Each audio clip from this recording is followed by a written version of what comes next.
अब हम अगले क्वेश्चन पे चल रहे हैं। तो जे एडवांस थोड़ा इंटरेस्टिंग क्वेश्चन भी देने लगा है ना।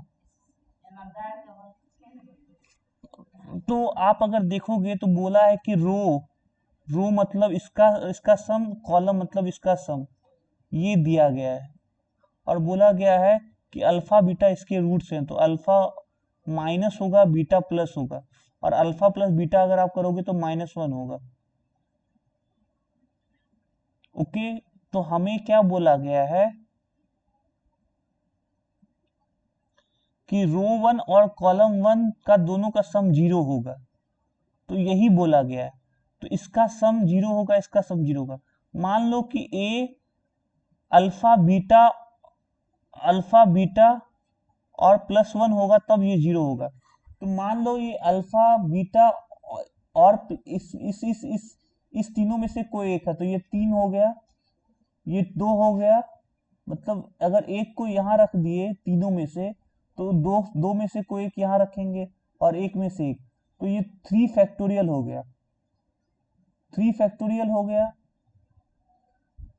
और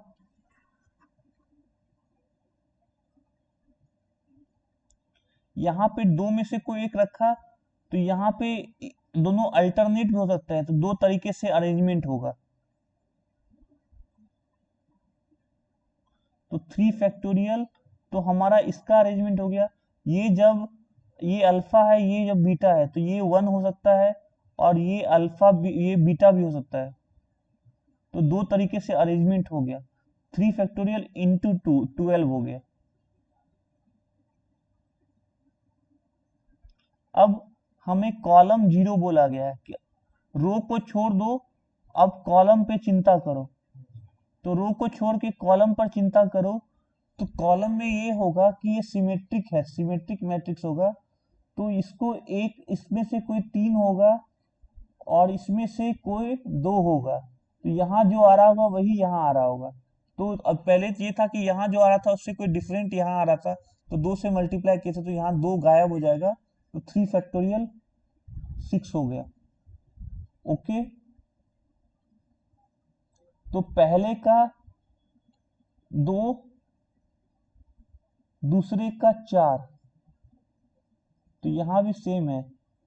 तो अब हम लोग इसको एक बार देखेंगे, इसको सॉल्व करके।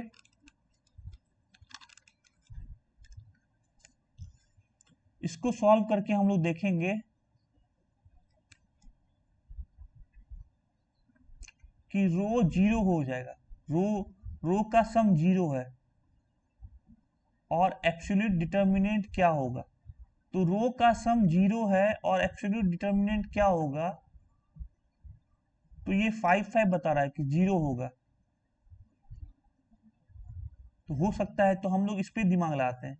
स्क्यू सिमेट्रिक है, स्क्यू सिमेट्रिक है, और m into x y z A12 0 A-23 है। तो हम लोगों ने ये मल्टीप्लाई किया, तो एक ये इक्वेशन आया, एक ये आया 2, एक ये आया 3, 1 2 3 ऐसा करके आया। ओके, तो स्क्यू सिमेट्रिक मैट्रिक्स है, तो हमें पता है कि A-32 इज इक्वल टू 832, तो A-23 इज इक्वल टू -832। तो यहां से हम क्या करेंगे, z/x का वैल्यू निकाल लेंगे। A12/A32, ये हमारा z का वैल्यू आ गया। अब हम क्या करेंगे, इन दोनों को जोड़ देंगे। नहीं नहीं, हम लोग क्या करेंगे देखो, A12 को इधर लेते आएंगे, तो ये y-1, ये -813 हो जाएगा। तो ये इस तरीके से हो जाएगा। और इसमें भी हम यही करेंगे कि ये xy है, तो 23, ये और ये शायद इक्वल है, ये पार्ट और ये पार्ट, तो इसको भी हम ऐसा कर देंगे। इसको जब डिवाइड करेंगे तो ये यही बनते हुए आएगा। तो x there will be infinite xy value for which it is correct, तो ये आंसर हमारा आ रहा है। तो ऑप्शन सी हमारा आंसर आ रहा है।